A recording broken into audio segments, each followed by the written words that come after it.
Assalamualaikum warahmatullahi wabarakatuh.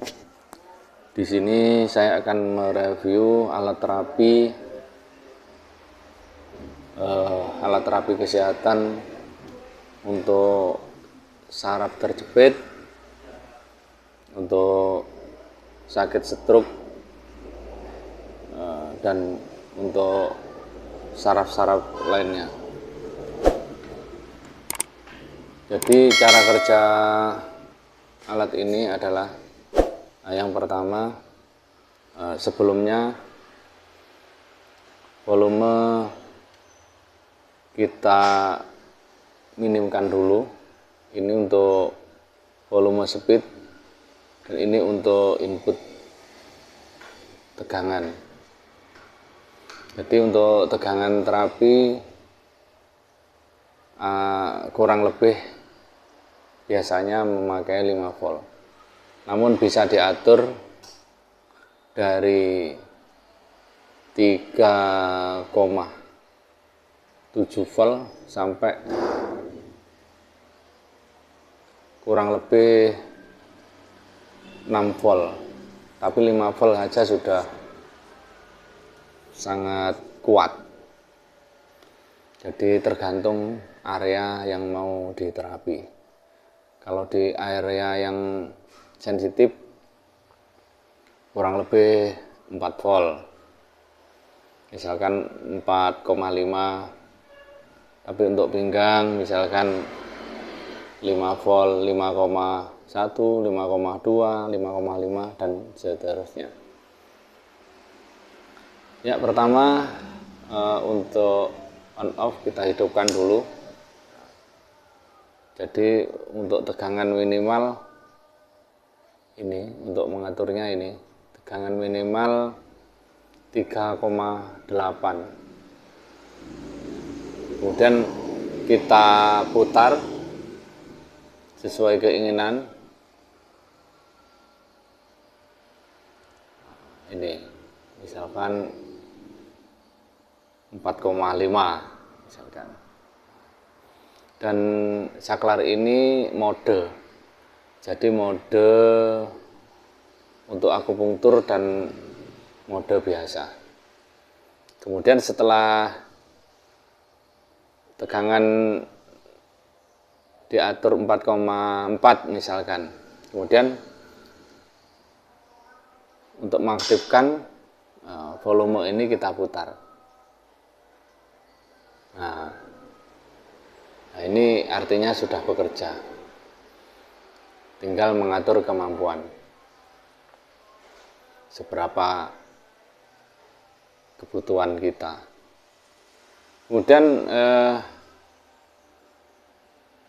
untuk padnya di sini, kita ambil jalurnya. Nah, ini ambil kabelnya, kemudian kita pasang,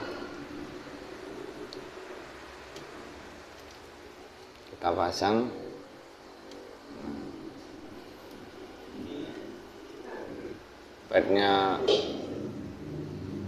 ini tinggal kita masang.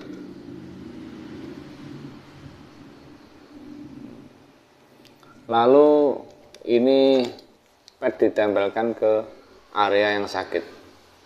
Misalkan lutut yang sakit diletakkan di lutut. Kalau saraf terjepit leher, ya di sekitar pundak, di sekitar tulang belakang.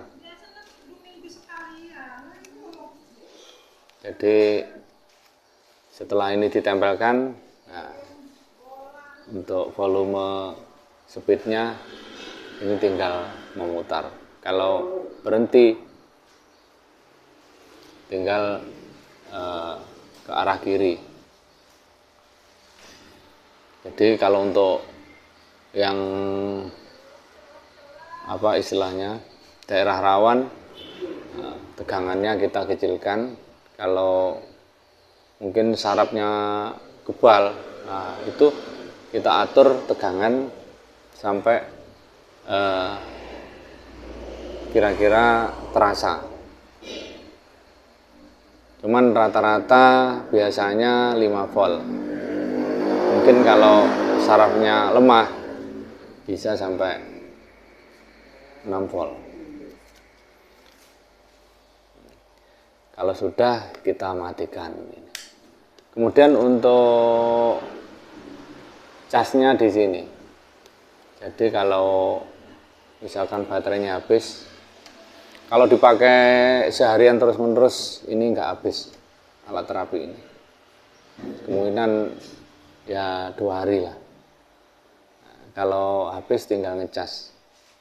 Ini kabelnya Type C, tinggal ngecas ke kepala, ke batok charger HP. Jadi sekali lagi ini on off power. Kemudian ini untuk mengatur tegangan. Jadi inputnya berapa, misalkan di daerah tangan, jari-jari tangan itu kan peka, kita ngambil input yang paling kecil, kemudian kalau sudah diatur tegangannya, sudah dipastikan ini volume speednya, dan ini untuk mengatur mode. Kapan kita melakukan terapi dengan alat ini? Ya sehari bisa sekali, bisa 2 kali sesuai kebutuhan. Terus berapa waktunya? Tergantung. Kalau masih membutuhkan, kita pindah-pindah terus. Misalkan di area yang sakit itu kok masih butuh, misalkan 10 menit, 15 menit kok masih butuh, kita teruskan nggak apa-apa. Kemudian kita pindah lagi ke titik sekitarnya, begitu dan seterusnya. Jadi untuk alat terapi ini recommended sekali, karena saya untuk sakit pinggang saya menggunakan ini, dan saya juga pernah terkena saraf terjepit leher. Jadi saya juga menggunakan ini. Tinggal meletakkan di mana daerah yang sakit. Jadi untuk menangani saraf terjepit itu, selain kita menggunakan alat terapi ini, kita juga melakukan stretching, ada gerakan-gerakan stretching, disesuaikan dengan kebutuhan. Kalau untuk saraf terjepit pinggang, stretchingnya berbeda dengan yang saraf terjepit di leher. Kemudian berikutnya juga pantangan. Jadi untuk penyembuhan itu selain memakai alat terapi, stretching, dan juga ada pantangan, baik pantangan fisik maupun makanan. Pantangan fisik, kalau saraf terjepit leher, ya jangan kepala itu dibuat banyak menunduk, jadi nanti nggak sembuh-sembuh. Untuk pantangan, kalau saya sendiri itu makan itu ketan, makan makanan yang terbuat dari ketan. Nah itu bisa sakit lagi. Kemudian sayur bambu muda itu, sayur bung, dan mungkin orang lain juga berbeda. Namun menurut saya juga pantangan itu harus kita hindari. Sekian dari saya, mudah-mudahan review dari alat terapi kesehatan ini, terutama untuk saraf terjepit maupun stroke dan nyeri-nyeri otot dan nyeri lainnya, mudah-mudahan bisa membantu. Sekian dari saya. Wassalamualaikum warahmatullahi wabarakatuh.